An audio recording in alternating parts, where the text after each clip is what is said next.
Ya, haleluya. Ya, terima kasih untuk teman-teman yang tetap setia untuk bergabung. Saya mau suara terlebih dahulu. Gimana suara saya, Pak John? Bagus, Iya, Pak. bagus Pak. Ya, puji Bapak Yahweh. Bagus, Jakarta. Bagus, Pak. Haleluya. Kita akan doa terlebih dahulu untuk pimpinan Ruah Yahweh Elohim. Terima kasih Abah Yahweh, Beshem, Yeshua, Hamasiah, Ruah Yahweh Elohim, menyertai memimpin di dalam ruang tanya jawab ini dengan urapan, pimpinan, hikmat, dan juga pembukaan daftar Elohim boleh tercurah dalam pembicaraan kami dan seterusnya daripada isi hati Bapa Yahweh dan apa yang kami lakukan untuk menyenangkan hati Bapa Yahweh. Kami ucap syukur, pagari kami tetap dengan anugerah keselamatanmu dan pasukan malaikat yang setia pada Bapa Yahweh. Dalam nama Yeshua HaMashiach. Amin. Amin. Ya, haleluya. Siapa yang mau silakan Brody. Haleluya. Salam Pak Roy dan keluarga tim di Arizona. Salam buat saudara-saudariku terkasih di dalam Yesus. Ya, luar biasa dari pembahasan kita hari ini. Saya begitu sangat merasa diberkati Pak Roy dan teman-teman. Amin. Ya. Dan saya ingin menanyakan satu hal kepada Pak Yosef Roy tentang bayar harga itu, ya. Tentang apa yang dilakukan oleh Maria, yang ya kalau kita bicara tentang penyembahan itu ya tidak akan terlepas dari yang namanya ketaatan dan kesetiaan, terus pengorbanan dan bayar harga.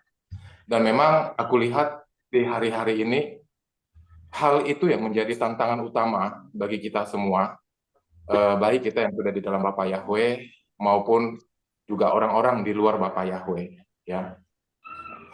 Jadi memang di hari-hari belakangan ini saya juga mendapatkan tuntunan secara khusus untuk dalam hal bayar harga itu lebih dalam dan lebih dalam lagi.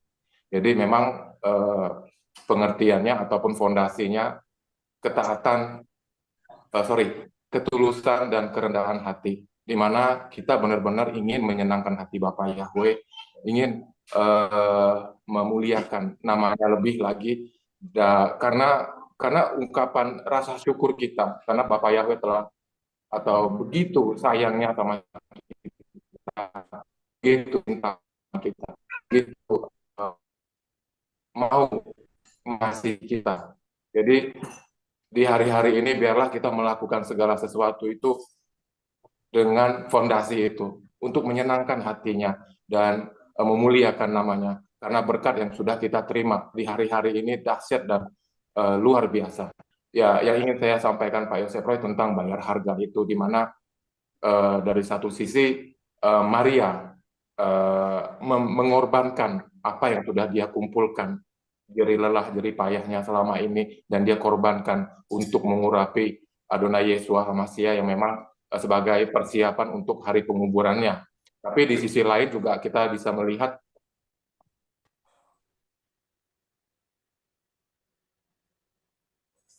Putus. Iya, oke. Saya berikan kesempatan untuk teman yang lain dulu. Silakan Sister Rina, nanti saya akan kembali ke Brother Adi untuk melanjutkan sebelum saya responi apa yang menjadi pertanyaan beliau. Silakan Sister Rina. Ya, begini Pak, saya mau bertanya Pak mengenai tadi defense intelligence itu kok selalu berkaitan dengan uang ya Pak ya, kemurahan uang gitu ya Pak ya, kalau saya perhatikan ya Pak ya. Dan lalu kalau bagaimana dengan yang ada istilah jangan mencobai Tuhanmu, Tuhan Elohimmu, itu kan berarti kadang saya berpikir Pak, kalau saya memberi lebih dari yang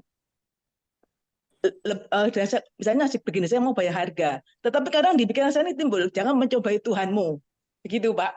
Jadi kan kita juga harus berhikmat juga Pak, dalam hal ini Pak. Iya, oke. Saya Iya, Pak. Jadi begini, saudara. Apa yang saya sampaikan mengenai divine intelligence ini bukan hanya menyangkut soal uang, bukan. Tetapi memang ya tidak akan terlepas dengan masalah keuangan. Iya, Ya, Pak. Kita harus tahu. Kita harus tahu prinsip daripada uang itu apa. Uang itu adalah jiwa. Dan uang itu hidup. Kenapa? Karena dengan uang kita bisa menukar sesuatu, membeli sesuatu, dan memperpanjang kehidupan kita. Misalnya gini, kita lapar, ya kita butuh yang namanya alat penukar, supaya kita bisa beli makanan atau minuman. Betul kan? Begitu kita beli makanan, kita tukar makanan dan minuman, dan itu akan memperpanjang. Itu prinsip dasarnya dari sana.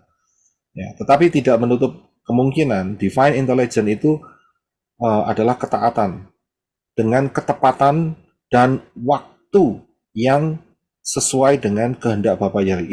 Ini bukan hal yang sederhana. Karena terus terang di dalam hal ini sebuah proses, ya, sebuah proses. Ini menyangkut apa yang tadi sudah disinggung oleh Bro Adi sedikit mengenai masalah pengorbanan. Ya kan? Namanya korban itu berarti ada darah yang dicurahkan. Saudara tahu darah itu, ya, bahasa Ibrani adalah dam. Hadam. Dam. Dan uang itu salah satunya adalah, bahasa aslinya adalah damin. Saya bisa lihat, jadi uang itu bisa jadi darah. Di dalam darah ada jiwa, ada kehidupan. Nah disinilah yang sering banyak orang itu tersandung. Mengapa? Yesus sudah mengatakan, kamu tidak bisa mengabdi kepada dua tuan.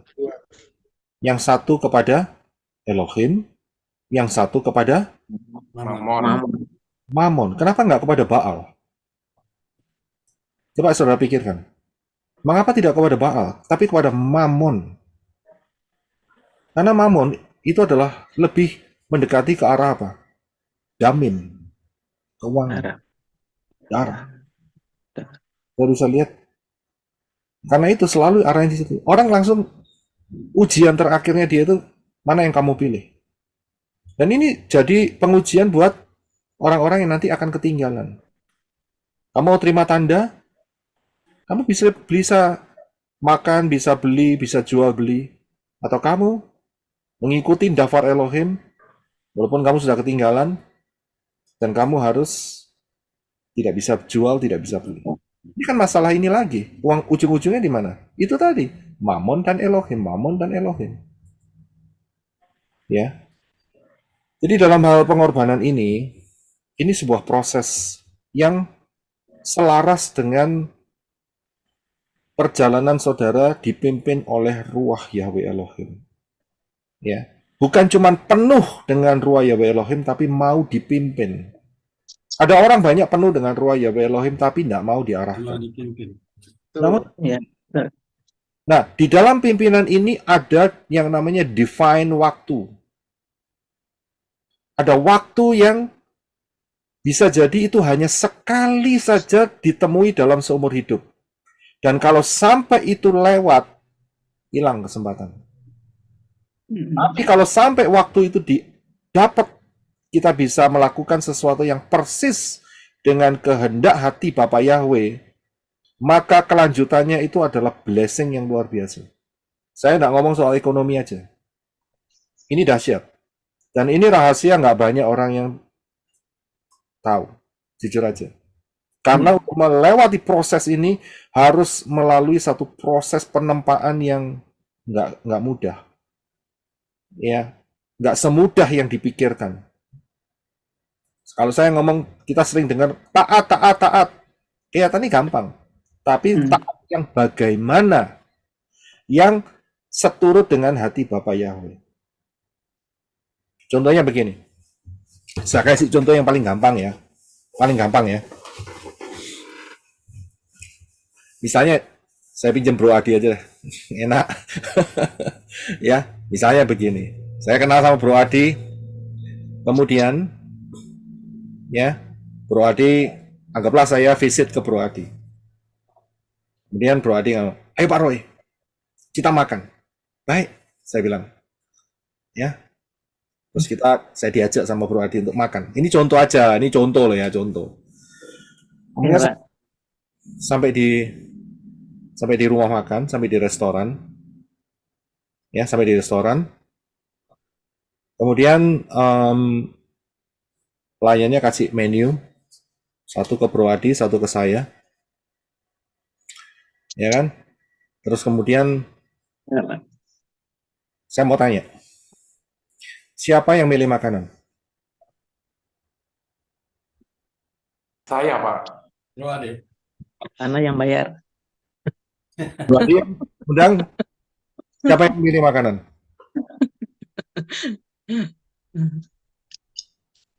Ya, seharusnya ditanya dulu, Pak. Dua-duanya, Pak. Kalau masalah makan pilih ya masing-masing sesuai selera. Mau makan apa begitu. Loh, yang milih, Boleh dua-duanya pilih, Pak. bukan yang tanya, yang milih makanan. Yang bayar, Pak. Ini, kan saya nggak tahu restoran apa nih. Saya nggak tahu restoran apa. Ya, saya nggak tahu restoran apa. Tahu menunya baru pertama kali itu datang karena saya baru berkunjung kepada di daerahnya Pak Bro dan Bro Adi yang tahu persis. Kemudian pertanyaan saya adalah siapa yang memilih makanan? Ya, Bro Adi. Bro Adi, Pak. Karena Bro Adi, Pak. yang bakal saya Bro Adi.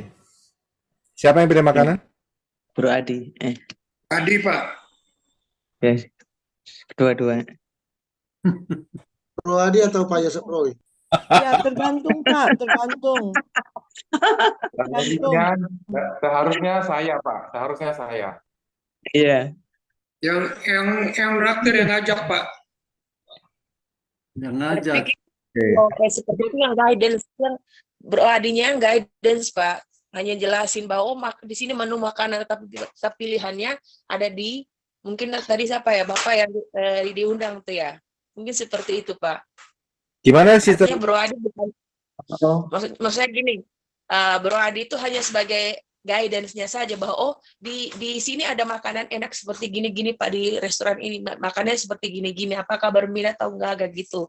Kemudian nanti kan tetap pilihannya bahwa di orang yang diajak oleh Pak Hadi tadi untuk pergi makan kayak gitu. Mungkin gitu ya Pak ya. Ya, itu jawaban yang paling tepat. Jadi Bro Adi tahu banyak makanan dan dia explain, dia kasih tahu kesukaanmu itu apa. Oke. Kita lihat. Jadi milih makanan itu bukan Bro Adi. Ya, oke. Siapa yang diajak? Ya kan? Kalau Bro Adi, Namanya Pak kalau Yosef Roy atau Pak Adi? Bro Adi yang bayar, memang Bro Adi yang bisa milih karena dia yang punya uang untuk Iya. traktir saya gitu. Tapi kalau dia ambil, oke, saya pesan sate kambing, ya kan, kemudian Kambing. saya bilang saya nggak suka kambing, gimana? Oke. Iya. Saudara bisa lihat ini tes kecil loh. Ini bukan jebakan, tes kecil. Ya, iya, makanya tadi dua-duanya aku pilih, Pak. Coba kan. Punya mentality seperti itu. Iya, Pak, betul, Pak, betul. Apa yang menjadi kesukaan Bapak Yawi itu belum tentu baik di pandangan saudara. Saudara, oh ini kelihatannya baik, ini the best untuk Bapak Yawi. Tapi di hadapan Bapak Yawi belum tentu. Itu dia. Saudara bisa paham nggak di sini? Jadi kita harus berdoa ya, Pak ya. Kalau mau melakukan itu harus tanya dulu ya. Karena itu kan kita kembali lagi. Rabi Saul mengatakan kalau kamu penuh dengan Ruah Yahweh Elohim, hendaklah kamu dipimpin oleh Ruah Yahweh Elohim. Itu kata kuncinya di sana. Iya, Pak. Saya bisa lihat, kamu dipimpin oleh Ruah Yahweh Elohim, maka Ruah Yahweh Elohim itu akan menuntun kepada isi hati Bapak Yahweh. Ngerti maksudnya? Karena Ruah Yahweh Elohim akan menyelidiki apa yang ke dalam Yahweh itu di mana, begitu. Itulah yang luar biasa. Ya, Di situlah Pak, apa itu? Divine intelligence itu. Bukan jangan berpikir ini sudah baik di hadapan saya persembahkan kepada Bapak Yahweh. Tapi Bapak ini mau, aku nggak doyan, aku nggak suka. Mau apa? Saya bisa lihat. Jadi jangan berpikir Kain itu tidak mempersembahkan yang mungkin yang terbaik. Bisa jadi dia mau persembahkan yang terbaik. Tapi itu bukan isi hatinya Bapak Yahweh ada di korbannya dia. Dia memaksakan dirinya. Kita bisa lihat, disinilah pentingnya Ruah Yahweh Elohim yang akan menuntun. Nah, kalau mau dituntun, bagus. Dan kita harus tahu bahwa dituntun itu nggak langsung jadi.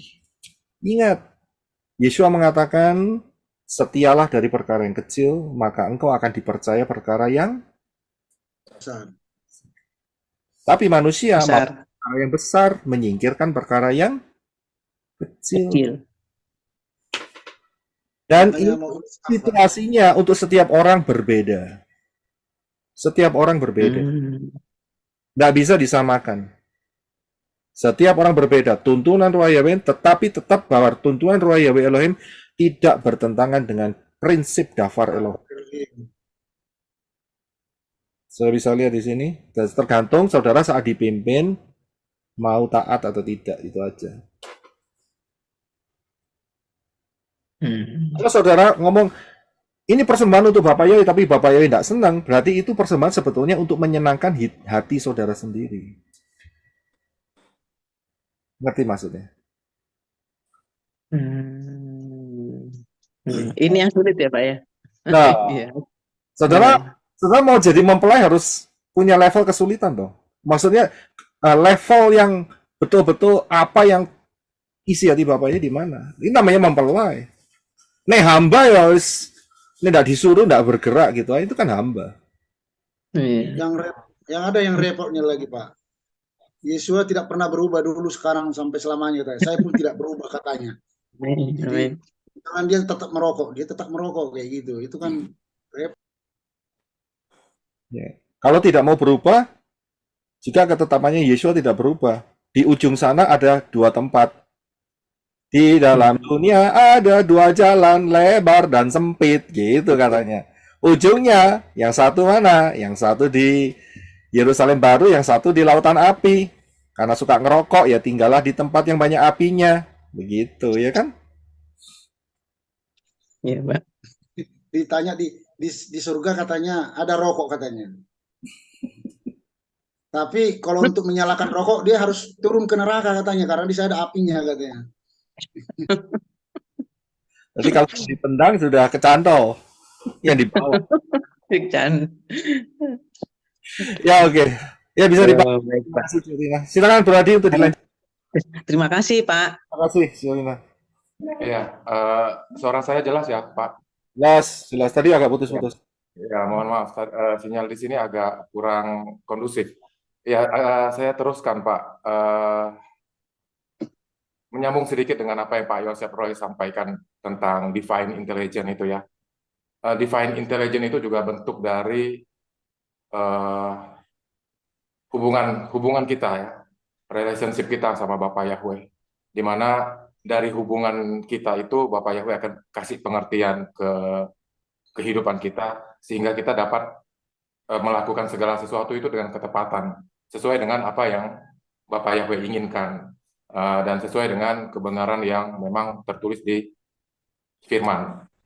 Saya teruskan pertanyaan saya tadi, Pak, mengenai dua hal yang kontradiktif, di mana Maria melakukan ketepatan, ya, melakukan divine intelligence itu, kalau menurut saya juga, gitu ya. Kalau kita bicara divine intelligence, tentu seperti penjelasan Pak Yosef Roy sebelumnya, yaitu Daud, ya, Daud luar biasa sekali. Dan kita dibawa untuk lebih mengerti tentang apa itu divine intelligence yang dimiliki oleh Daud.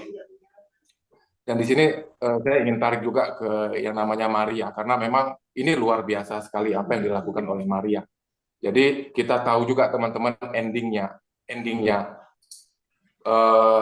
Adon Yesua mengatakan sampai ke seluruh dunia Injil diberikan. Momen itu akan jadi pengingat akan dia.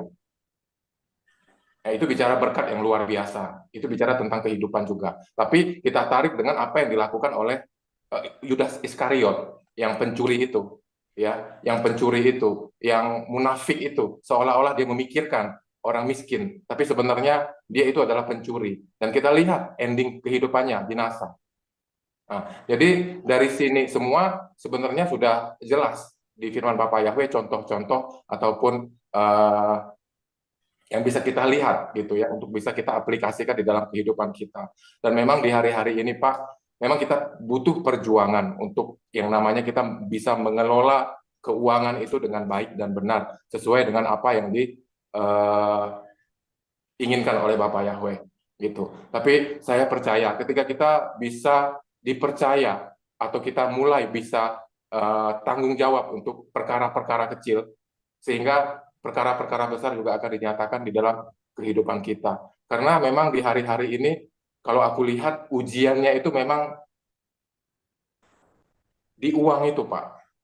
Di uang itu. Karena seperti ini, untuk bisa melihat tabiat orang ataupun cara hidup atau gaya hidup orang, ya lihatlah cara dia bertanggung jawab dengan keuangan dia. Ya, jadi memang keuangan ini selalu juga dua sisi, akan membawa berkat dan akan membawa kebinasaan. Seperti itu. Aku ingin Pak Yosef sampaikan tentang bagaimana cara kita untuk mengelola keuangan ini sesuai dengan eh, apa ya, supaya kita bisa memiliki divine intelligence ini, Pak, agar kita bisa memuliakan Bapak Yahweh. Seperti yang pernah saya sampaikan, kita memuliakan Bapak Yahweh dengan uang kita, Pak. Demikian, Pak Yosef. Terima kasih. Ya, terima kasih Bro Adi.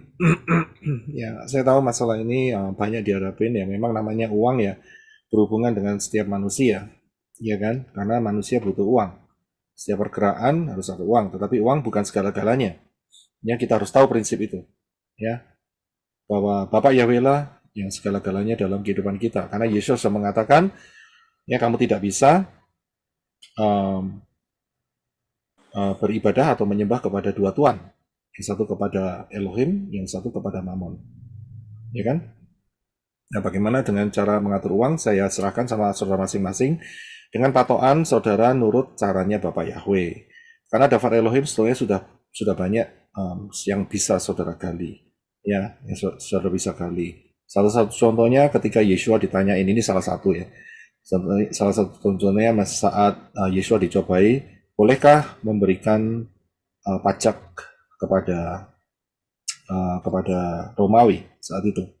Dan Yeshua minta sebuah koin dan dia bertanya, koin ini lambang siapa? Mereka bilang lambang Kaisar.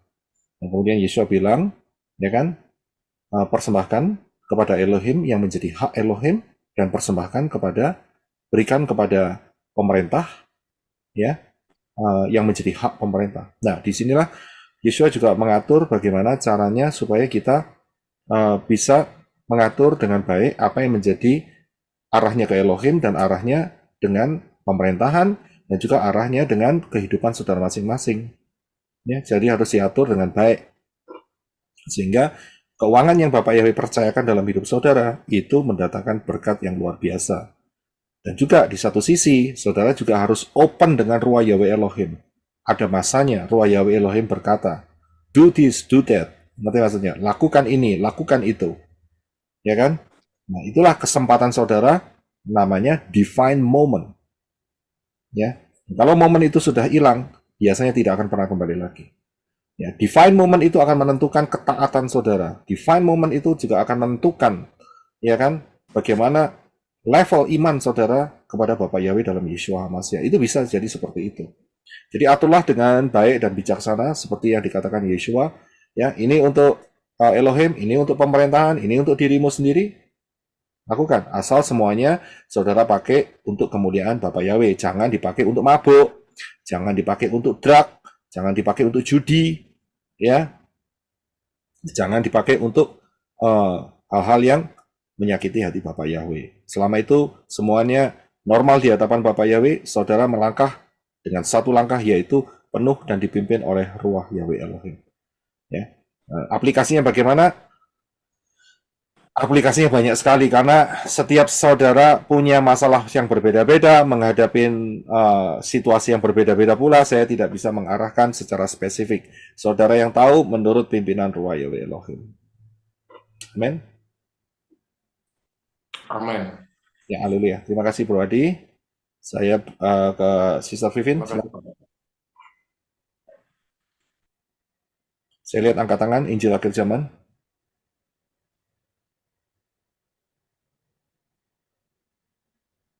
Oh, belum ada? Oke.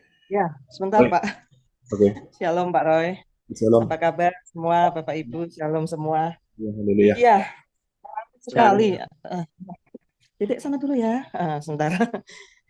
Iya, menarik sekali sih Pak.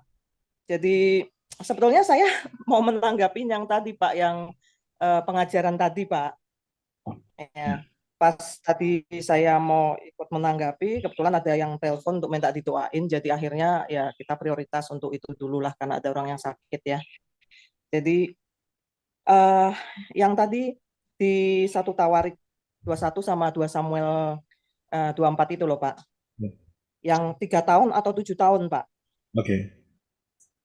ya, yang mengenai hukumannya mau 3 tahun atau 7 tahun, itu sebetulnya itu tidak ada suatu pertentangan Pak, karena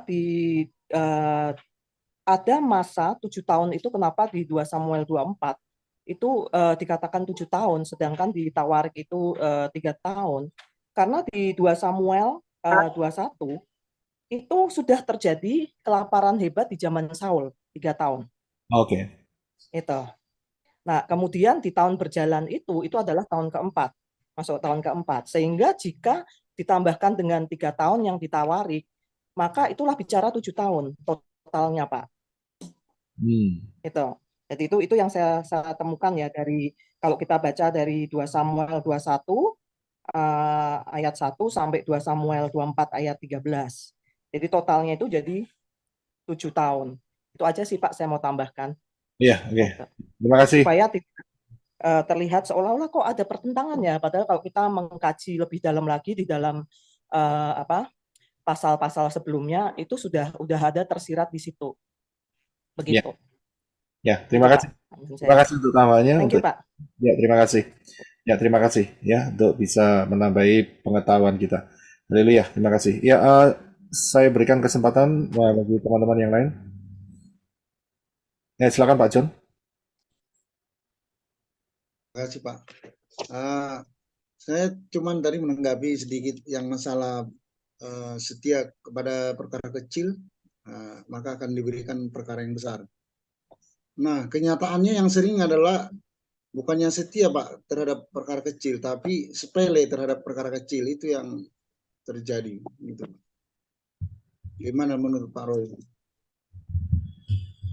Iya, memang itu tendensi manusia seperti itu. Ya, maunya yang besar-besar, yang kecil-kecil disepelekan. Ya, tetapi prinsip yang diajarkan oleh Yeshua yaitu setia dari perkara yang kecil, maka kamu akan dipercayakan perkara yang besar.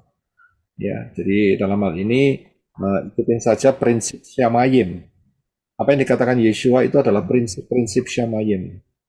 Ya, Yeshua selalu mengatakan hal kerajaan sorga seumpama, betul kan?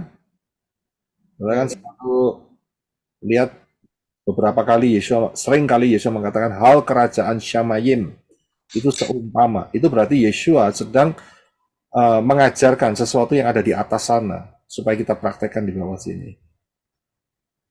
Ya, dan itu sebetulnya untuk mendatangkan manfaat yang akan memberkati saudara dan saya sekalian. Ya Pak. Nah, tentang apa lagi tentang masalah uang tadi yang kita tahu, Yesus kan bilang dia manusia tidak mungkin mengabdi kepada dua tuan kan. Nah, kalau nggak kepada Tuhan, kepada Mammon. Berarti posisi Mammon itu bisa dibikin di pikiran manusia itu levelnya hampir sama dengan Elohim. Gitu. Bukan hampir sama, memang sama. Ya. Memang sama. Dengan Yesus mengatakan demikian, itu memberikan pengertian bahwa Elohim itu sama dengan uang sama dengan Elohim, gitu. Karena ya kan yang lain kan ada juga ilah-ilah lain, tapi jadi Mammon disamakan dengan Elohim gitu. Berarti seperti yang dibilang Pak Roy tadi, uang itu punya jiwa ya. Oh iya dong. Jadi punya jiwa seolah-olah dia punya darah gitu, enggak? Kami adalah itu hanya prinsip saja gitu loh. Ya, Prinsip penggunaan kan kita bisa tahu bahwa uang itu adalah juga ada unsurnya seperti itu, begitu. Maksudnya begitu. jadi kan kayak punya nyawa gitu loh. Ya, Berarti gitu. Itu artinya kan dia menjadi sesuatu yang berharga ketika dikorbankan pun dia kepada Elohim kan. iya Karena betul. dia sama kayak apa kita juga mengorbankan nyawa juga, darah juga untuk penghapusan dosa. Wah, itu lain lagi ceritanya. Jadi hati-hati Kalau dengan beda konteks. pengorbanan dosa, begitu dengan menggunakan uang. Itu nanti ceritanya jatuh-jatuhnya di kucing menjilat nanti. Karena mereka memberi yang namanya surat penghapus dosa dengan membayar Nah, ya. sejumlah uang. Itu sudah salah konsep lagi itu ceritanya. Nah, memang terus terang aja Pak, untuk mengelola keuangan ini ya susah-susah ini ya. Apa namanya? Susah-susah sedap apa namanya istilahnya itu? Eh, jadi susah-susah gampang lah. Nah, banyak kita melihat uang ini seperti apa ya? Eh, gini aja, Pak. Maksud saya uang itu bisa jadi bukan manusia yang mengendalikan, tapi seolah-olah uang itu yang mengendalikan manusia. Bisa seperti itu, Pak. Ya bisa dong. Sangat bisa. Ya kan? Nah, contohnya nanti waktu zaman anti Hamasiyah. Ya, siapa yang tidak mau menerima tanda, ya tidak bisa jual, tidak bisa beli. Nah, sini yang kontrol siapa? Buang. Nah, itu dia. Wah. Jelas kan? Tapi kan itu konteksnya ke perut nanti ya ujungnya. Tapi itu jadi ujungnya ke perutnya itu. Ya pasti, semuanya ke sana kan setiap hari kita butuh makan. Ya pasti hubungannya dengan perut. Kecuali ya robot AI nggak perlu makan. Betul, Nah, Pak. orang ini kan jatuh gini Pak. Itu kan banyak dibilang orang jatuh karena apa namanya keinginan nafsunya ya. Karena kalau sudah ada uang banyak, maka keinginannya makin bertambah juga Pak. Kebanyakan begitu. Nah, makanya orang tidak akan pernah puas dengan uang. Seberapapun tetap habis kalau memang tidak bisa memanage. Karena kalau sudah misalnya orang sudah punya barang yang misalnya bikinlah mobil, pengen juga punya mobil yang lain, kan berkembang terus apa keinginannya itu nggak terpuaskan, nggak pernah puas. Nah itu yang jadi masalah Pak. Ya karena yang memimpin dia adalah daging. Ya, ya, ya, itu disitulah intinya. Ya kan? Nah ada orang yang cukup berpengaruh ya di Indonesia ya. Dia dia orang yang sering menyuarakan tentang ya NWO yang kita tahu lah dia punya pangkat bintang 3 ya. Dia cukup lumayan lah kalau gaji kan. Tapi dia berusaha selalu mengosongkan ini ya di rekeningnya supaya dia tidak punya keinginan. Itu luar biasa itu Pak. Jadi di rekeningnya itu memang diusahakan dihabiskan supaya dia tidak punya keinginan yang lain. Nah, itu yang sering menyuarakan tentang agenda si mata satu itu. Nah, itu orang yang begitu Pak. Iya. Bapak Kalau tahu itu kan? saya tidak bisa menilai dengan hanya sedikit informasi seperti itu. Kita juga tidak tahu tujuan hidupnya di mana, kerinduannya di mana, ketaatannya dengan Bapak Yahweh gimana. Kita tidak tahu. Jadi sulit untuk bisa dijadikan sebuah patokan. Ya. Ya, tujuan dia adalah supaya dia tidak ya hidup hidup apa ya ngikutin nafsu duniawi gitu loh. Karena dia memang Untuk sudah tidak tahu. nafsu duniawi itu sebetulnya caranya harus cuma satu. Penuh dan dipimpin oleh Ruah Yahweh Elohim. Dengan cara-cara manusia seperti itu, rata-rata biasanya gagal. Ya, Karena manusia ini daging. Manusia ini dari tanah. Ya, keinginan-keinginan daging, apalagi ditunggangi dengan roh-roh setan. Ya, sangat jelas sekali. jadi nggak terlalu apa ya terlalu efektif ya begitu ya nggak Ya, begitu efektif. poin terutama Entah engkau kaya, entah engkau mungkin masih berkekurangan atau sedang di dalam level yang sedang-sedang, ya kan? Namanya dosa itu bisa saja di orang yang tidak punya juga bisa, yang paling kaya pun juga bisa. Itu bisa, semua bisa menyulut. Tapi ingat, ya, kalau orang itu ada di dalam Bapa Yahweh dalam Yeshua HaMashiach dengan posisi yang benar, ya semuanya juga bisa, yaitu penuh dan dipimpin oleh Roh Yahweh Dia, Elohim.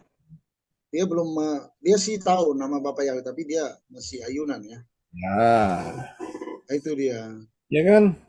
Jadi kita tidak bisa menilai seperti itu, maksud saya untuk menjadikan sebuah patokan, tidak bisa. Jadi dia berusaha menghabiskan rekeningnya ini dengan mengasihi ke orang, dengan membantu orang gitu. Jadi dia tidak ada lagi budget untuk yang lain-lain gitu loh. Karena cara yang Bapak Yahweh ajarkan mengenai Dafar Elohim adalah supaya kita penuh dan dipimpin oleh Ruah Yahweh Elohim. Penuh Ruah Yahweh Elohim itu berarti kita diperlengkapi dengan Dafar Elohim yang benar. Gitu. Dipimpin oleh Ruah Yahweh Elohim berarti kita akan melalui proses perjalanan iman. Dan disitulah ditemukan misalnya ada kesempatan-kesempatan yang diberikan kepada saudara dan saya. Nah, disitulah akan ada tesnya, ya kan? Apakah kita mau taat atau tidak? Atau apakah kita mau melakukan seturut isi hati Bapak Yahweh atau tidak? Ya, jadi kata kuncinya ada di sana, penuh dan dipimpin oleh Ruah Yahweh Elohim. Tapi ingat ya, penuh dengan Ruah Yahweh Elohim itu berarti penuh dengan Dafar Elohim dengan posisi yang benar. Posisi yang benar. Bukan posisi yang salah. Ya, posisinya ngaco kalau salah. Ya, bahaya sekali, sangat bahaya. Ya, dengan posisi yang benar, karena itu dipimpin. Pimpinan Ruah Yahweh Elohim itu realistik kok. Luar biasa. Memang kadang-kadang masalahnya gini, kita nggak bisa lihat ke depannya ada apa, masalah gitu. Tapi dengan kita mau taat, dipimpin oleh Ruah Yahweh Elohim, ya maka kita akan bisa mendapatkan, kita bisa menembus itu semua. Oh ternyata Bapak Yahweh itu maksudnya begini, begitu dengan ketaatan kita, gitu. Tapi untuk mencapai proses itu pasti ada miss-nya banyak, gitu. Maksudnya dalam arti pernah gagal, pernah istilahnya itu terlewatkan, ya kan? Ya itu latihannya di situ begitu. Jadi saya nggak bisa ngasih tahu ini loh suara Yahweh itu seperti ini gitu. Itu hubungan saudara sendiri dengan Elohim. Saya setuju Pak. Memang intinya kuncinya harus dipimpin oleh Ruah Yahweh Elohim, dipenuhi dan dipimpin ya. Jelas. Karena ada juga orang ya dipenuhi tapi nggak mau dipimpin. Memang gini Pak. Kalau dipenuhi itu mungkin bisa aja ya, tapi yang dipimpin ini memang ya saya pribadi juga mengalami Pak. Jadi pernah dipenuhi, tapi dalam hal dipimpin ini memang ya boleh dibilang ada banyak gagalnya juga Pak. Ya memang ya satu yang membuatnya kan kedagingan, keinginan daging ini yang membuat itu kadang-kadang apa nggak jalan ya, apa yang menjadi kehendak Bapak Yahweh melalui kepada saya gitu secara pribadi. Di situ apa yang patah apa gagalnya. Jadi keinginan daging itu yang membuat. Ya, ya jadi saudara paham ya perjalanan hidup kita itu seperti Abraham, seperti Dawid, ya dipimpin oleh Mereka Ruah. semua begitu juga Pak, dipimpin Ruah Yahweh Elohim ya. Baik Abraham gitu ya. Ya, tapi apakah menjamin tidak gagal? Ada gagalnya. Ya. Ya kan? Gagalnya yang jelas, kan dari pihak manusianya kan Pak, bukan nggak mungkin dari pihak Elohim. Apakah kita fokus dengan kegagalannya? Ya tidak. Kegagalannya kita pelajari. Oh nggak boleh begini. Oke kalau begitu ini yang harus saya hindari, ya kan?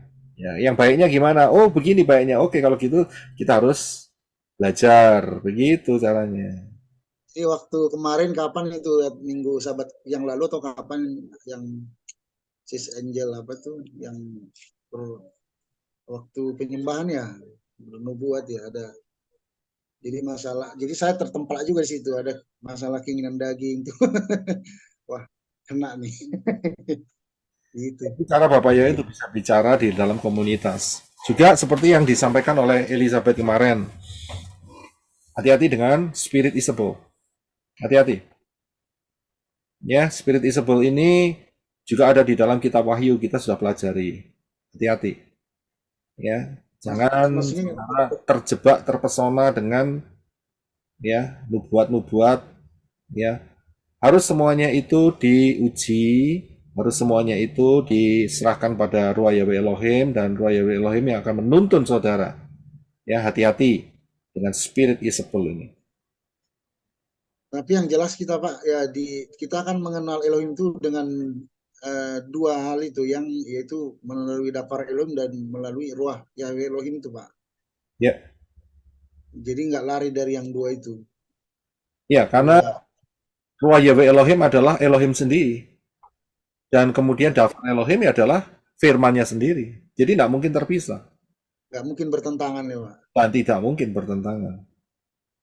Karena banyak kejadian karena mereka berpatokan kepada penglihatan atau nubuat, akhirnya banyak yang sesat ya Pak. Bisa jadi. Ada kejadian waktu itu dia dibilang dia mau membaptis orang. Nah, waktu ditanya ibu dulu siapa yang membaptis? Ah, oh saya langsung dibaptis Bapak Yahweh sendiri katanya. Jadi disitulah masalahnya. Karena terlalu tinggi jadi seolah-olah nubuatnya itu penglihatan dia itu lebih tinggi levelnya daripada daftar Elohim gitu. Ya. Itu menjadi harus hati-hati itu karena apa? Kata nubuat itu punya dua makna. Jadi kita harus hati-hati. Nubuat yang di dalam Tanak itu adalah nubuat mengenai Yeshua. Ya, dan itu pasti akan terjadi. Ya, tetapi nubuat yang tertulis di dalam Brit Kadasa atau Perjanjian Baru itu salah satunya adalah untuk menghibur. Itu juga bisa nubuat. Kata-kata penghiburan. Ya, jadi maknanya luas. Jadi jangan sampai wah itu dinubuatkan seperti itu pasti terjadi, belum tentu. Nah, ya, sering itu Nah, gini Pak, saya mau tanya. Kalau nubuat-nubuat yang dari masih ayunan itu gimana itu? Bisa dipercaya nggak itu, Pak? Saya lebih baik kembali ke daftar Elohim. Ya, menerima nubuat seperti itu kita uji kembali dengan daftar Elohim. Kita tanyakan persekutuan kita dengan Ruach Yahweh Elohim, ya kan? Nah, nanti Ruach Yahweh Elohim akan menuntun ini benar apa enggak. Kalau enggak benar ya buang aja sudah. Takutnya ya kan? Bukan nubuat Pak, takutnya bukan nubuat, lubuatnya, lubuat. Ya. Dibuat ya. Gitu. Ruach Yahweh Elohim yang akan menjadi penyaringnya. Ya, tapi saya lihat apalagi kita sudah di zaman akhir, ya, mereka nubuat ini, nubuatan itu, saya berkata, apalagi mereka sudah menolak nama Yahweh, nama Yeshua, saya yakin 100% itu dari roh setan. Soalnya mereka yang nubuatkan yang terakhir ini Pak berkaitan dengan zaman akhir juga ya. Jadi nggak tahu. Cuman ya. Kalau saya pribadi sih saya nggak mau dengar karena memang dia nggak menerima nama Bapak ya. Mungkin masih campur dengan yang lain. Zaman akhir ini sebetulnya petanya itu sudah jelas. Petanya udah jelas. Seperti yang saya jelaskan kemarin. Ya, yang pembahasan kemarin ya. Judulnya pembahasan kemarin judulnya apa ya? Ya, waktu tentang hanya Bapak yang tahu. Zaman akhir. Ya, tidak seorang pun yang tahu kecuali Bapak. Ya, jadi sebetulnya peta zaman itu sudah ada di sana lengkap. Ya, mereka bisa mengatakan ini dan itu nggak ada fungsinya mestinya gitu untuk mengatakan zaman akhir ini seperti ini. Lawang petani sudah ada kok di mana di Tanak dan Brit Kadasa. Nggak ngapain lagi yang nubuat? Mau dapat dari mana? Cari pamor aja saya bilang. Iya kan? Tapi kemarin obat penawarnya itu udah cukup cukup manjur ya. Manjur? Oke, haleluya. Manjur. Ya. Dan itu pertentangannya cukup kuat, cukup luar biasa dari kalangan yang kontra dengan yang disampaikan Pak Roy itu. Berarti kalau nggak penawar pada keracunan semua nih ceritanya. Soalnya itu sudah dikotbahkan juga di sana. Nah, kalau dari kasih penawar kepada keracunan, ya daripada keracunan saya kasih penawar, Ya. ya kan? Nah kalau udah gitu kan keracunan semua, kan saya setuju dengan racun yang disebar. Tidak. Jadi artinya Bapak Yahoo ya menggerakkan ya Pak Roy lah untuk memberikan obat penawarnya itu supaya nggak keracunan. Pak Roy kasih antidotnya. Kasih Pak. Tidak. Iya kan? Ya, ditelan mentah-mentah ya keracunan semua. Ya terus pada nyimpang semua ya buat apa? Zaman akhir sudah deket kayak gini ya. Mau keracunan. Ya kan? Ya lebih baik kasih penawar. Ya yang tersembuhkan ya tersembuhkan. Ya kan? Yang mau menolak penawarnya ya terserah. Gitu ya kan? Tapi kan paling tidak saya sudah memberikannya. Ya. Silakan Pak Mahlon. Ya Pak, ini ada pertanyaan, ada ya satu siapa WA masuk. Dikatakan bahwa tanggal 25 Desember bukan HUT Dewa Matahari, hari Natal tanggalnya duluan HUT Dewa Matahari, belakangan. Ya, oke. Di setiap bangsa saya tahu ada tradisi, bahkan di Rusia itu kalau nggak salah Natalannya itu setelah 25 Desember. Iya. Ya. Jadi di daerah-daerah lain memang secara umum Natalnya itu 25 Desember.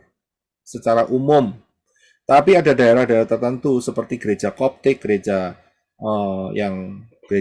yang kuno-kuno seperti itu mereka tidak seperti itu. Bahkan ada yang Natalannya bulan Juni, Juli ada juga kalau nggak salah. Saya pernah dengar itu. Ya, jadi dalam hal ini entah mereka mau ngomong Dewa Matahari, nggak Dewa Matahari, itu kan semua pola yang setan buat untuk mengelabui manusia.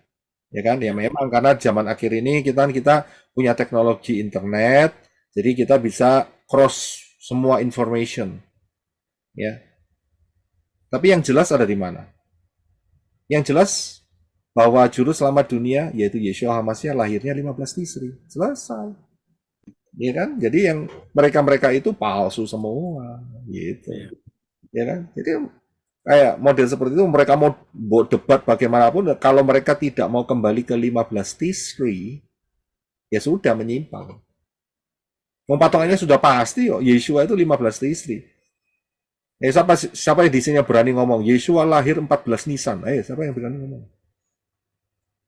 Nggak ada kan? Ya karena memang tidak. Ya karena memang lahirnya cuma satu, 15 Tisri. Ada hari lain. Di luar itu siapa? Ya pasti bukan Yeshua. Iya. Iya kan? Ya, mereka mau debat ini lah itu terserah, kamu tidak kembali ke akar yang benar ya silahkan saling sesat menyesatkan.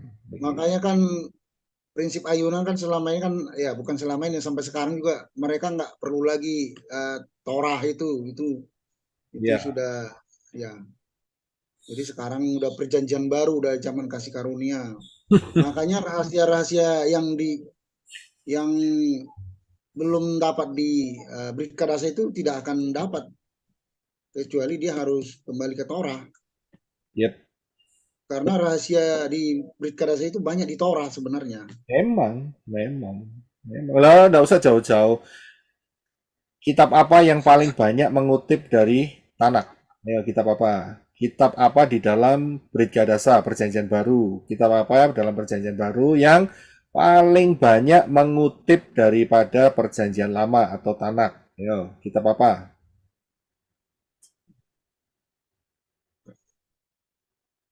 Empat kitab Injil enggak? Matius, Pak. Wahyu. Jawabannya adalah Wahyu, Revelation. Wahyu. Wahyu itu kitab yang paling banyak mengutip dari Tanakh, dari Perjanjian Lama. Paling banyak. Ya. Jadi fondasinya ada di mana kalau gitu? Ya di Tanakh.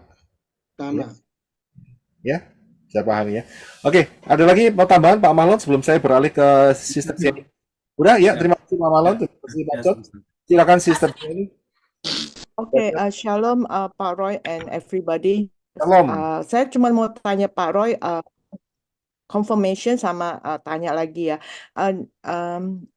Whether my understanding is correct. Pak Roy tadi bilang tentang Mount Moriah ya. Ini Mount Moriah atau Land of Moriah di Jerusalem. Kalau nggak salah Pak Roy bilang Taman Eden itu ada di sana dan mengenai Adam and Eve ya, yang pertama Ya. ya. Terus kedua Pak Roy juga bilang Abraham brought his son right Isaac to be sacrificed. Tapi akhirnya Bapak Yahweh yang provide a lamb ya. Itu juga di Mount Moriah. Betul. Terus ketiga, King Solomon built the first temple, right? Bait pertama ya, juga di sana kan, ya. Ya. Mount Moriah ini sangat land is the most holy land or whatever. Terus keempat, Yeshua was crucified di Yes. sana 2000 years ago ya.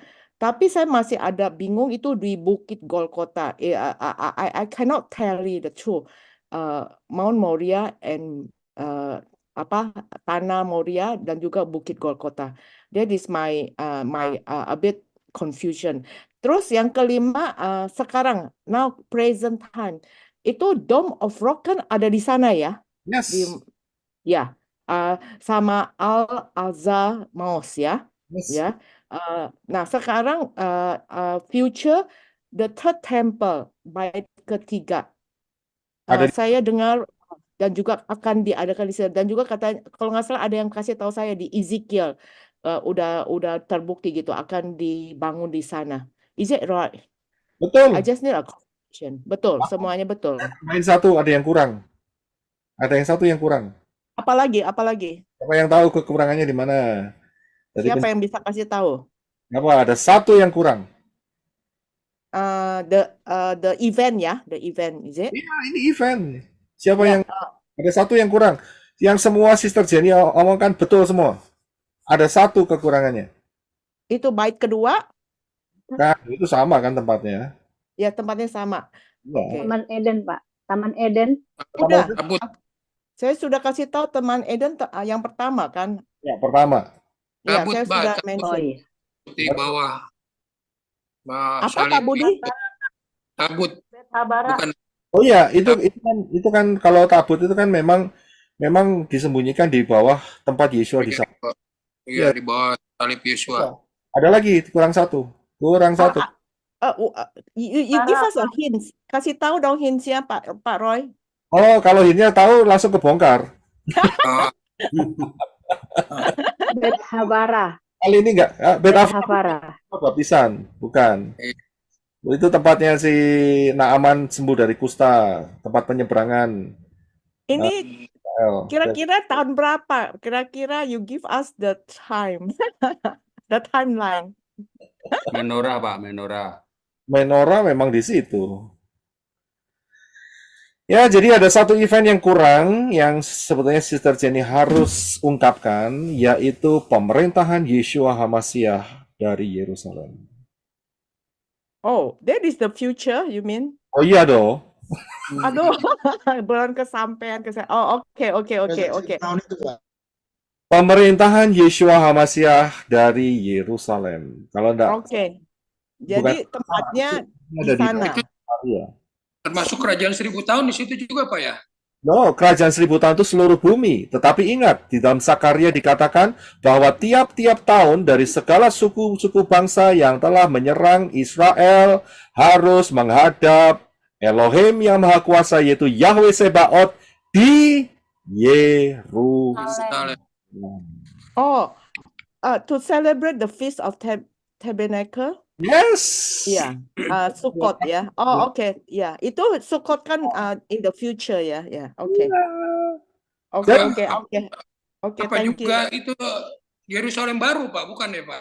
Bukan. Baru lain lagi. Itu nanti Lagi. bumi dan Syamayim yang sekarang dibinasakan. Baru ya. Oh iya. Oke, Pak. Jadi selama Oke, last Baru mudeng, Pak. question. Berarti nanti orang di Indonesia juga ke Yerusalem, Pak. kenapa? Berarti nanti orang Indonesia pergi juga untuk merayakan Sukkot di Yerusalem. Oke, saya kasih tahu ya rahasianya ya, tapi jangan rame-rame. Jangan rame-rame tapi Rame-rame. Karena aslinya rame-rame katanya. makan. Jangan rame-rame tapi open YouTube. Ya itu. Nah, Tapi ini kan didengar banyak orang, Pak. Lah ya makanya kalau saya ngomong jangan rame-rame tapi dengar banyak orang lah apa gunanya gitu. Ya gunanya adalah dengarkan semua untuk Indonesia. Ya, saya berikan ya, sabar sedikit ya. Tapi bisa dipahami ya Sister Jenny ya. Ngerti. Jadi one more in the future. Jadi belum terjadi ya. Ya. Ya, saya akan jawab Sister Jenny punya tadi mengenai Golgota. Jadi kita harus Ya. bahwa di Moria itu ada beberapa bukit gitu loh. Memang Oh, oke. itu daerah yang levelnya tinggi gitu di atas kota-kota yang lain ya. Jadi kalau dari seluruh penjuru misalnya begini ya. Saudara tahu petanya Israel ya? Ya kurang lebih ya. And I was there 2 times ya. Ya. Tapi ya. Tapi saya lihat Golgota di satu tempat, Mount Moriah satu tempat, jadi bingung saya. Oke, sekarang gini ya. Mumpung ini lagi bahas ini tak jelasin aja dah. Sebentar ya, saya siapin ya. Jadi saudara bisa tahu.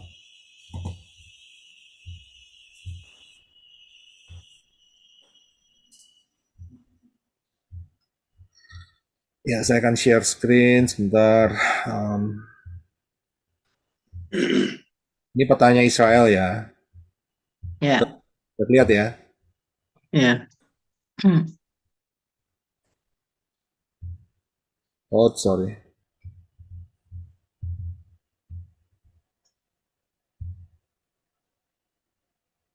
Oh, nggak ada.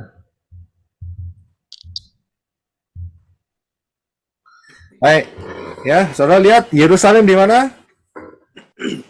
Iya. Nah ya. Ya, Kecil Pak, nggak kelihatan Pak. Iya, ini yang the best yang saya bisa lakukan. Saudara bisa cannot zoom. Saudara bisa lihat Beersheba ada di mana? Beersheba di bawah, di south bawah. Bawah ya. Ya. Di bawah ya. Kemudian saya mau tanya,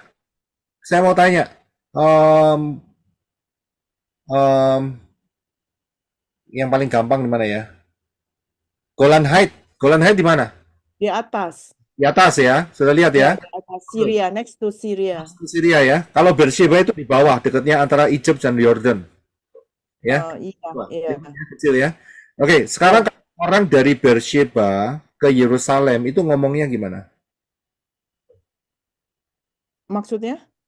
Oke. Pak. Biasanya kan gini, kalau dari Beersheba ke Yerusalem, karena dia itu ke atas, maka dia naik ke atas. Yerusalem. Naik ke Yerusalem, betul ya? Karena dari Beersheba Ya. Oke, ya naik ke Yerusalem. Ya. itu Yerusalem, betul ya? Ya. Nah, bagaimana dengan yang dari Golan Heights ke Yerusalem? Turun. Turun ke Yerusalem. Naik juga. Kenapa Pak Mahlon ngomong naik juga? Yerusalem kan di tempat ketinggian, Pak. Iya. Jadi menggunakan istilah turun ke Yerusalem itu tidak ada. Oh, jadi naik. Iya, betul. Dari segala penjuru naik ke Yerusalem.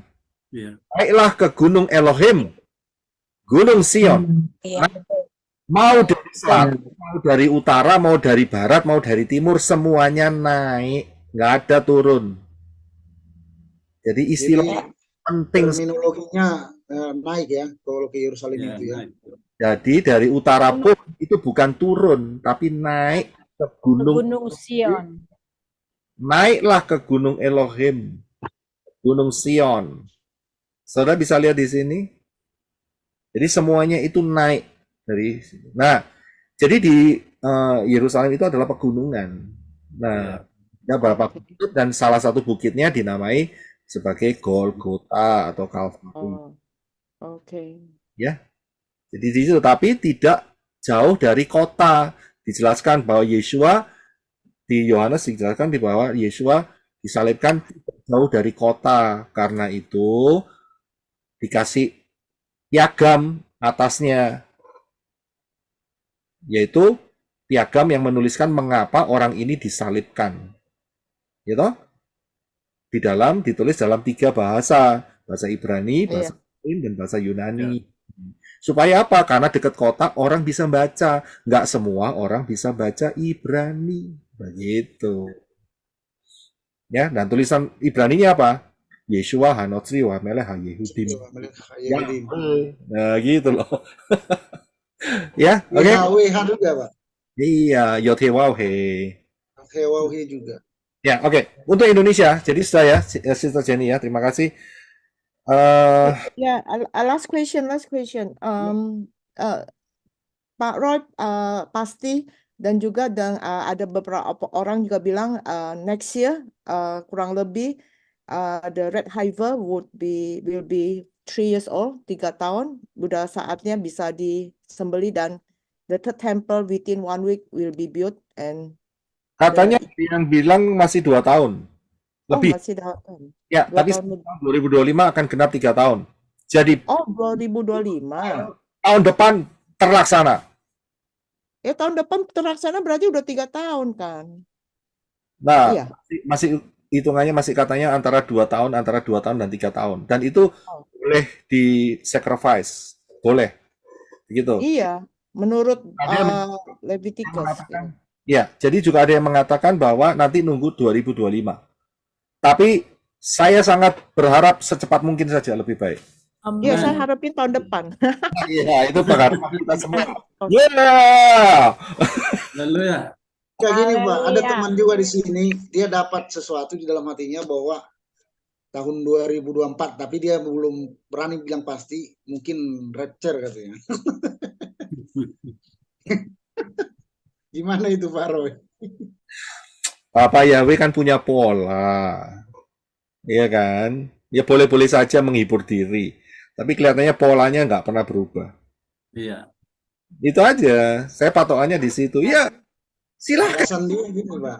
Ya, saya Alasan dia, gitu dia loh. patokannya tetap semita sama yang di Pak Roy katakan. Tapi dia berpatokan juga ke ayat seandainya waktunya tidak dipersingkat itu, Pak.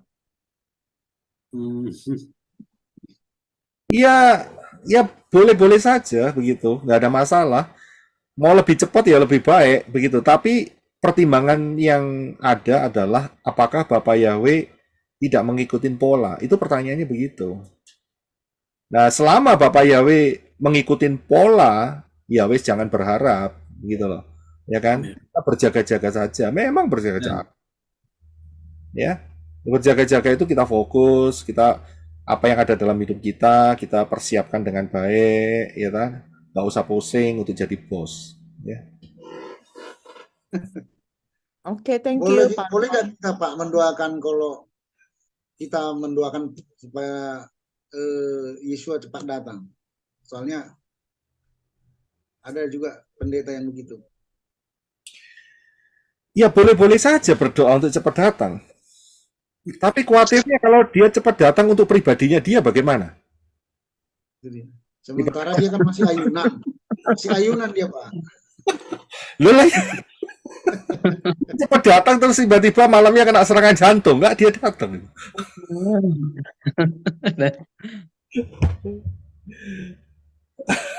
Yang datang bukan Tuhan, malah petaka ya. Nah, itu. Saudara harus tahu yang namanya hari Yahweh. Tahu hari Yahweh?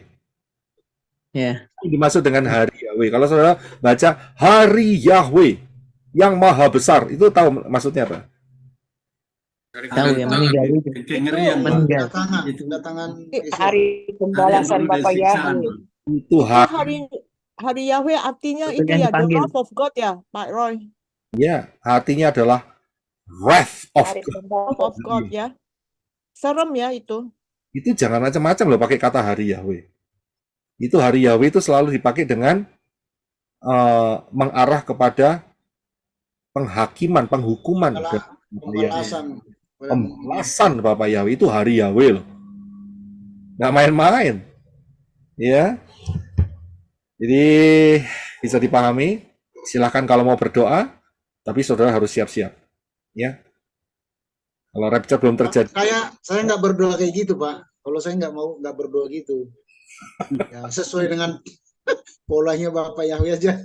Iya, itu Yang yang kita paling diajarkan benar. Itu kedaulatannya Bapak Yahweh ya. nama ayam dan di bumi, ya toh.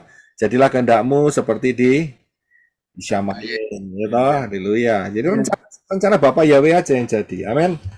Untuk Indonesia, sudah siap? Tapi nggak bisa ya Pak. Tapi kata saya nggak bisa Pak. Kalau misalnya dia ada yang mendoakan cepat-cepat datang, berarti Bapak Yahweh itu plan ya. Ya, Bapak Yahweh itu punya schedule, punya pola. Dia punya schedule. Ya, Yeshua aja waktu disuruh sama ibunya, ini kehabisan anggur nih, gitu, ya kan? Apa jawab Yeshua? Belum saatnya, Pak. Waktunya, gitu, ya kan? Jadi ada timing. Ada waktunya. Tertib, Pak ya. Yeshua mau dibunuh, didorong dari atas bukit. Tiba-tiba Yeshua jalan aja, nggak ada yang berani menyentuh dia. Karena memang belum waktunya dan bukan begitu cara matinya dia. Iya, Ya, Pak. jadi ya kita ikutin schedule-nya Bapak Yahweh, itu yang paling enak gitu loh. Sistem kerja Bapak Yahweh itu sangat presisi kalau bahasa Indonesia ini. Presisi. Itu bahasa sabut. Kalau Inggris apa precise Pak? Saya nggak ngerti. Oke, ya. Presisi itu bahasa sabut. Presisi. Indonesia tadi. Bahasa Inggrisnya Pak John is tepat sekali gitu, tepat, sangat pas Ya, gitu, precise. sangat tepat. Jadi ya sangat tepat itu presisi. Oke. Kalau saudara buka peta dunia, negara mana yang cukup banyak gunung-gunungnya? Indonesia, Pak. Indonesia. Ada lagi. Eropa. Nepal itu banyak itu. Cina. Ayat Cungko. Ya. Jadi tapi kalau kita persempit lagi, ya, bagaimana dengan pulau-pulau? Indonesia lah Pak. Indonesia paling banyak. Satu-satunya yang muncul adalah Indonesia. Saudara berani menghadapin apa yang menjadi prophecy atas Indonesia?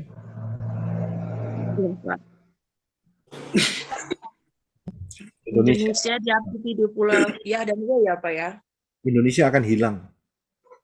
Jadi Indonesia tidak akan berbondong-bondong ke perayaan Sukkot yang di Yerusalem. Mana itu Pak? Iya. Wahyu Berarti kita rapture dong. makanya itu harus rapture. Iya, amin. Rapture, menyampaikan rapture, silahkan berenang. Ya. Di hari kemudian selesai. Silahkan berenang, silahkan siap-siap kapal karet. Ya, siapkan. Ya, siapkan. Tapi gini Pak, kalau saya sih nggak mau berenang ya Pak ya. Maksudnya istilahnya kalau ada berenang tenggelam dia nggak mati juga kan? Mati. Pada zaman itu. Lah kalau mati gimana? Mati nggak? Ya mati ya, nggak mati tenggelam. Mati. Oke. Ayatnya. Oh iya zaman. Ya, oke. Amerika yang enak ya Pak. Saya mikirnya zaman apa? Zamannya beda. Nah, tunggu dulu. Ini bukan soal enak nggak enak. Kita lagi ngurusin rapture. Kita mau rapture semua. Baik. Wahyu 16:20. Itu jawabannya. Siapa yang mau berani baca? Silakan. Wahyu berapa Pak? 16:20. 16. 20. Saya baca Pak. Wahyu 16 ayat 20. Ya. Dan setiap pulau menghilang dan gunung-gunung tiada didapati. Terima kasih. Itu juga ada di dalam Wahyu 6 ayat 14.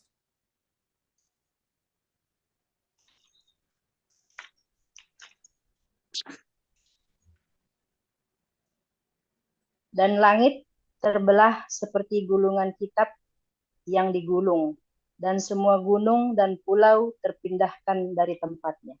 Ya, berarti sebelumnya ada gempa yang luar biasa. Ingat ya, dengan gempa itu kan bisa memindahkan daratan. Dan ini gempa memindahkan gunung dan pulau. Pulau-pulau. Ya, bukan benua. Perhatikan di sini. Dan yang tertulis di dalam Wahyu 16 ayat 20, dan semua pulau hilang lenyap dan tidak ditemukan lagi gunung-gunung. Ya, hilang lenyap itu adalah pulau dan gunung, bukan benua. Kalau Amerika ini benua, ya, Australia itu benua, Eropa itu benua, Tiongkok, Tiongkok benua. Yang namanya pulau itu selesai ceritanya dalam masa 666. Jadi kalau sudah tenggelam tidak ditemukan, mana bisa pergi ke Yerusalem untuk perayaan Sukot. Yang bisa itu yang ada benua. Yang pulau-pulau sudah ada jawabannya. Dan peta dunia sudah mengkonfirmasi negara mana yang pulaunya terbanyak, yaitu yang Indonesia. Taiwan. I see, Pak. Berarti makanya Bapak Yahweh itu Indonesia Aduh. berarti Makanya Indonesia Bapak nggak Yahweh mengalami memberikan Asia ya Pak? Gimana Sister Kesia? saya jadi mengerti. Makanya Bapak Yahweh memberikan mendatangkan pemulihan namanya dari bangsa Indonesia ya, dari pulau-pulau ini. Supaya orang-orang yang di pulau-pulau ini ya targetnya memang rapture. Kalau nggak rapture ya habis. Jelas. Haleluya. Iya, betul. Oke. Betul. Bagi penduduk Berarti Indonesia nggak mengalami anti Hamasia ya Pak? bukan tidak mengalami ini anti Itu Hamas. udah zaman 1000 tahun nih Pak. Tenggelam. Detik-detik Kan udah tenggelam. No, ini detik-detik terakhir sebelum Armageddon. 1000 tahun. Ini dalam anti Hamasia loh. Event ini. Cepat ya Pak, ya sebentar lagi Pak. Ya sebentar lagi. Bisa. Waduh. Ya. Iya Pak. Seneng lah kita teman-teman. Karena Indonesia itu kan sebagai Golden Gate Pak. Katanya Golden Gate-nya Yerusalem itu Indonesia Pak. Sekarang kita Golden Gate-nya sekarang kita supaya kita mengadakan pemulihan nama Bapa dari bangsa kita, dari pulau-pulau ini. Kenapa Golden Gate-nya sekarang ini kita? Iya. Biarpun dari Arizona, tapi dari yang di Arizona ini kan dari Indonesia itu. Nah iya. Iya, amin. Amin. Justru kita bersuka cita loh teman-teman. Kita yang sudah diberikan pengertian kasih, nama Bapa Bapak dari Yahweh. kita ini, supaya targetnya kita anak-anak Bapak Yahweh yang sungguh-sungguh mencintai Bapak Yahweh yang dibukakan dan kita responi, kita rapture. Taat. Amin. Targetnya kita rapture, dan mereka yang tetap mengeraskan hati ini kan sudah disebarluaskan begitu gencarnya ya tentang nama Bapa, kembali kepada akar kebenaran, mereka tetap menolak ya.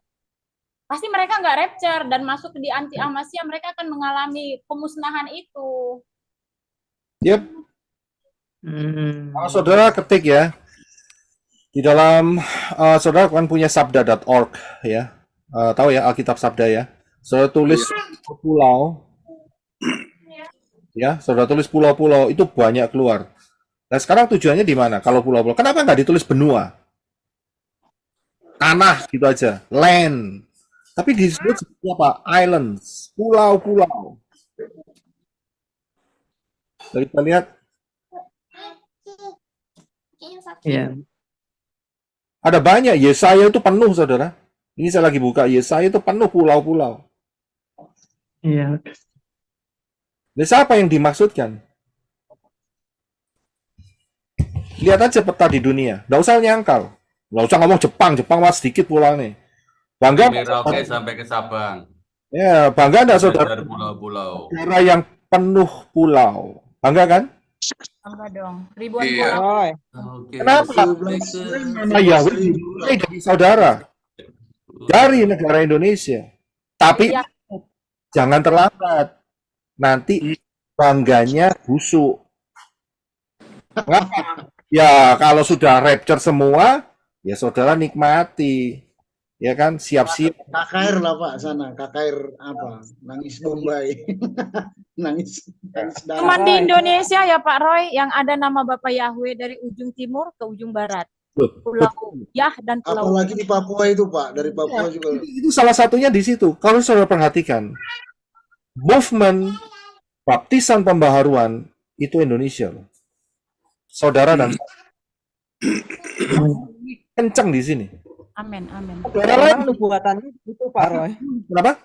Nubuatannya begitu. Indonesia ini jadi ini kita ini untuk pergerakan kan pintu gerbang Timur. negara mana yang banyak pulau dengan Pintu burung buas gerbang dari timur. timur kan Indonesia. Yesus kan sudah mengatakan. Golden Gate, ini kita. Golden Gate betul. Secara Kalau bicara pulau itu yang Indonesia cuma nomor 5 Pak terbanyak. Yang paling banyak itu di Sweden, Swedia itu 267.570 pulau. Finlandia itu 179.584 pulau, Norwegia 55.000 pulau, Kanada 52.455 pulau, kalau di Indonesia itu 18.307 pulau. Australia 822, kemudian Filipina 7641, Jepang 6853, Britain Raya, Inggris Raya 6806, Yunani 6.000 pulau. Nah, itu adalah 10 negara dengan pulau terbesar. Tetapi ada satu kunci yang sebetulnya yaitu burung buas dari timur, di mana disinilah pergerakan roh Yahweh itu mulai. Itu yang menjadi kebanggaan buat Indonesia. Satu burung buas dari timur. Jadi ayat ini tidak bisa berdiri sendiri. Pulau, 2 burung buas dari timur, ya kan? Ya, Pintu gerbang timur. Kemudian apa lagi? betul. Nama Yahweh. Ujung dunia. Kisah Ujung Rasul dunia. 8. Ujung dunia. Ini tidak bisa dibolehkan. Jadi targetnya ada di mana? Semua pulau habis. Saya bisa lihat. Ya kalau yang di Eropa ya tinggal lompat aja ke Eropa lah. Kalau saudara mau lompat kemana? Pak Roy, kayaknya ini pernah dibahas di materi apa ya? Saya lupa. Pak Roy Ya, pernah udah pernah ngebahas. dibahas. Iya. Materinya namanya apa? Saya cari lagi tuh. Burung buas dari timur. Saya pernah bawakan itu. Ya, oke. Haleluya. Sister Kesia, gimana? Ada pertanyaan lain? Kalau enggak, saya akan lompat ke Sister Endang.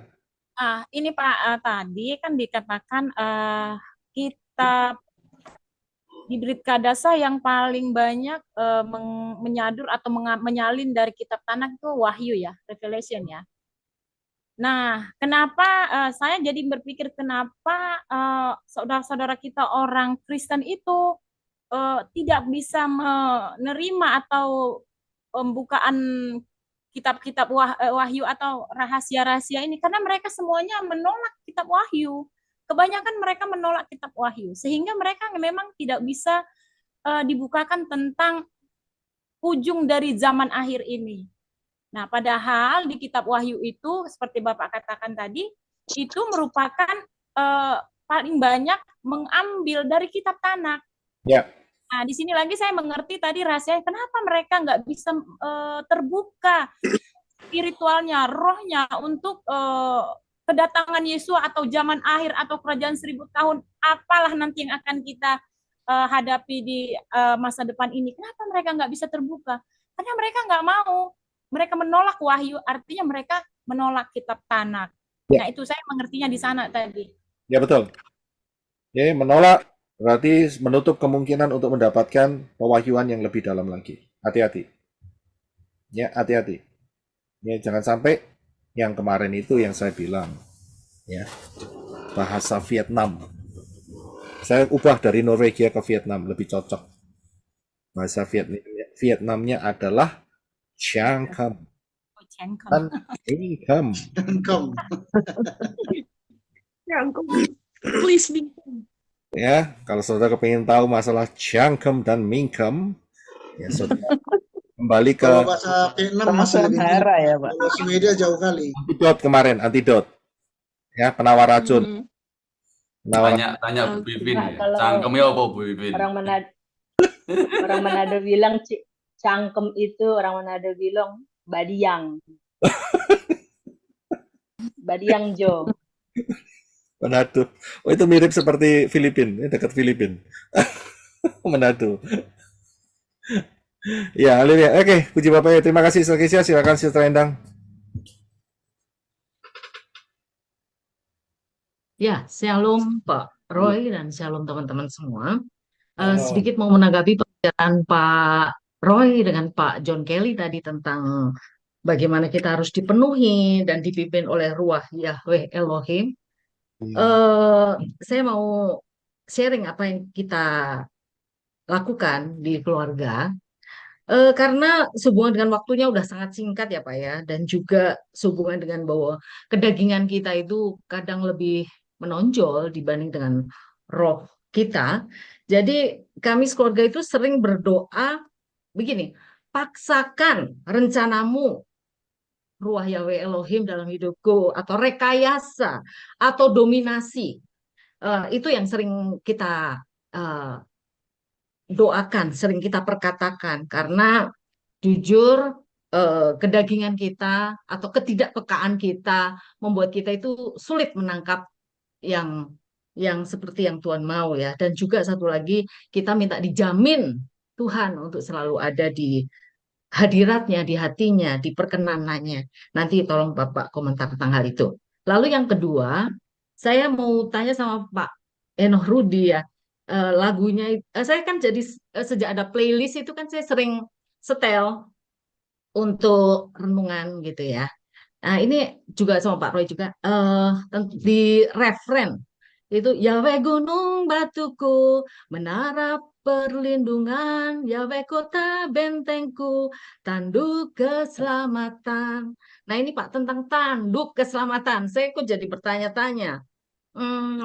Pelajaran tentang bait Elohim udah dikupas apa belum? Waktu saya ketinggalan itu apa ya artinya? Terus saya waktu tentang tanduk keselamatan ini saya jadi ingat bagaimana Yoab ya. Yoab kan mau dibunuh oleh Raja Salomo.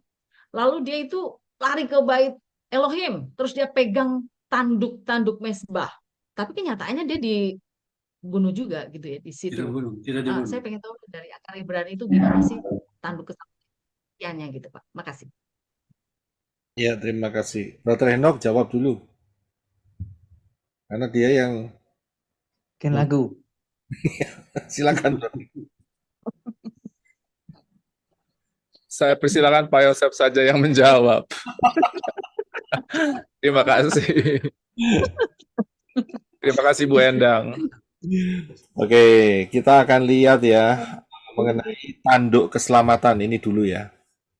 Itu kalau saudara buka itu ada di 3 ayat. 2 Samuel 22 ayat 3. Mazmur 18 ayat 2 atau 3. Dan kemudian Lukas 1 ayat 69. Baca aja lah supaya dapat berkat semua. Silakan. Karena sisa rendang yang tanya silakan dibaca. 2 Samuel 22 ayat 3. Yang 20 ayat.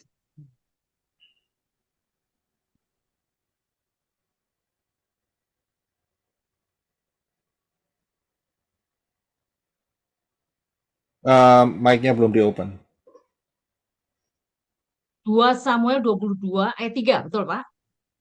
Ya, Elohimku ialah batu cadasku. Aku akan berlindung padanya. Perisaiku dan tanduk keselamatanku, menaraku yang tinggi dan tempat pengungsianku, juru selamatku. Engkau akan menyelamatkan aku dari kekerasan. Mazmur 18 ayat 2. Mazmur 18. Kalau enggak 2, 3 ini. Mazmur 18 ayat 2 dulu coba.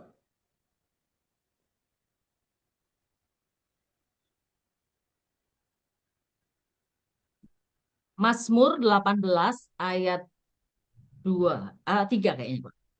Yahweh adalah bukit cadasku dan benteng pertahananku dan pelepasku, Elohimku, batu cadasku. Aku berlindung kepadanya, perisaiku dan tanduk keselamatanku, menaraku yang tinggi.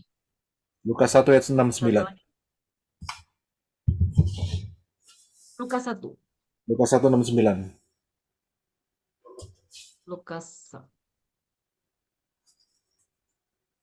Lukas 1 ayat 6 dan 9. Dan mereka keduanya benar di hadapan Elohim dengan terus berjalan tanpa celah dalam segala perintah dan peraturan Yahweh. Lukas 1 Tujuhnya enggak, Pak? Lukas 1 6 9. Lukas 1. Lukas 1 ayat Oh, salah. Lukas 1 69. Oke, sorry.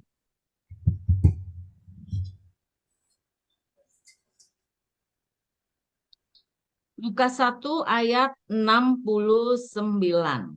Dan dia menumbuhkan tanduk keselamatan bagi kita dalam keturunan Daud hambanya. Ya, jadi tanduk keselamatan ini tidak sama dengan tanduk yang ada di Bait Elohim atau kemah yang dipegang oleh Yoab. Ya. Ya, tanduk ini bercerita apa? Tanduk ini bercerita mengenai kekuatan. Ya, tanduk itu salah satunya kalau positif itu kekuatan. Tapi kalau negatif, tanduk itu adalah penentang. Sudah bisa lihat? Jadi kita harus hati-hati dalam melihat penggunaan ayat.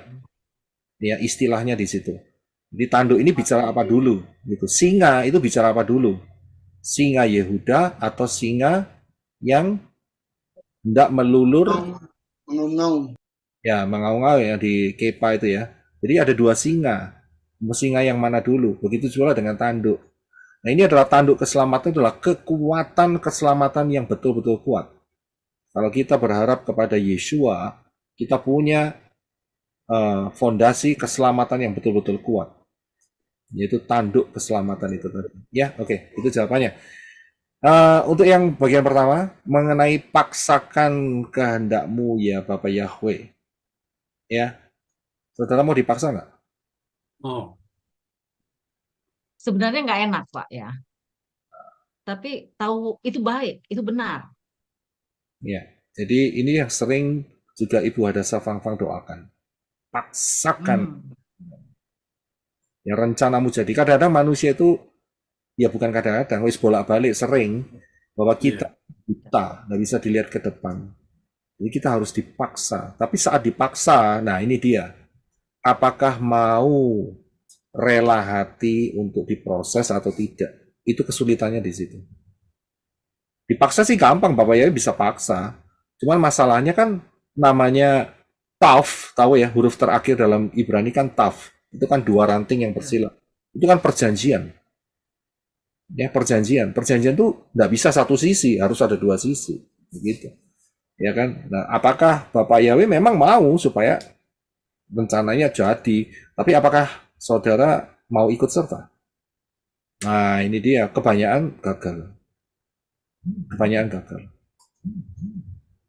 Ya, jadi memang baik berdoa paksakan, karena ada hal-hal yang kita tidak ngerti, dipaksakan, dan itu hasilnya baik. Bapak Yahweh tidak pernah ada kejahatan di dalamnya. Apapun yang Bapak Yahweh lakukan buat saudara dan saya, itu untuk kebaikan. Tapi masalahnya kita sebagai manusia nggak bisa lihat. Gitu loh. Nah, saat dimasukkan proses, teriak-teriak. Gitu. Lagi diproses, teriak-teriak, ya cancel prosesnya. Ya, perjalanan prosesnya akan terhenti. Ya, saudara bisa lihat ya di sini ya. Ya, terima kasih. Ya, haleluya. Itu Ibu Hadasa Fang-Fang sering lakukan. Paksakan kehendakmu, paksakan rencanamu. Ya kan? Dia tahu masuk proses ya akhirnya jadinya bagus. Ya, haleluya. Terima kasih. Baik, uji Bapak ya ada. Haleluya. Ada lagi? Kalau tidak ada, saya akan tutup. Nggak ada? Oke, puji Bapak Yahweh. Haleluya. Saudara jangan lupa, hari Jumat yang akan datang untuk Arizona dan Sabtu. Saudara sudah tahu ya pembahasannya ya. Ya. Saya sudah kasih PR kan, saudara bisa di mana pembahasannya? Daniel 9 ya, Pak. Daniel 9. Daniel 8, Pak. Daniel 8, kok 9? Daniel 8. Daniel 8. Daniel 8. Daniel 8. Tidak keliru loh. Ini salah baca. Sayang. Daniel 8. Daniel 8, Pak. Ya, Daniel 8. Oh, baik. 300 pagi dan petang. Ya, haleluya. 8.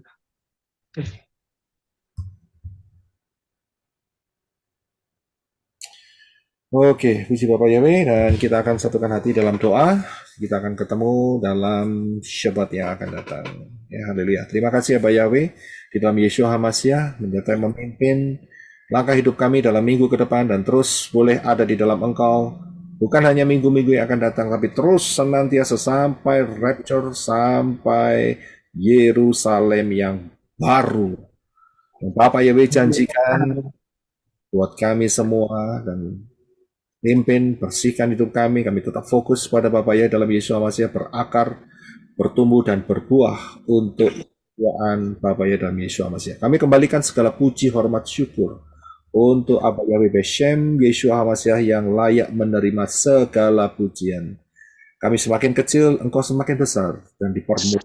Terima kasih Bapak yang berkati, supaya setiap benih-benih Dafar Elohim yang telah ditaburkan jatuh dalam hidup kami, berakar, bertumbuh, berbuah, dan buahnya kekal untuk selama-lamanya. Memberkati setiap rekan-rekan yang telah bergabung dalam Zoom meeting ini, dan juga yang ada di live chat, yang juga akan mendengar Dafar Elohim ini, memberkati dengan berkat keselamatan di dalam Yeshua HaMashiach, untuk masuk di dalam rapture yang luar biasa. Dalam nama Yeshua HaMashiach kami bersyukur dan mengucap syukur, di dalam nama Yeshua HaMashiach. Yang percaya katakan Amin. Amin. Ya, terima kasih Pak semua Terima kasih Pak teman-teman. Roy. Pak Roy, salam. Terima kasih Arizona. Terima kasih Arizona. Apa yang berkat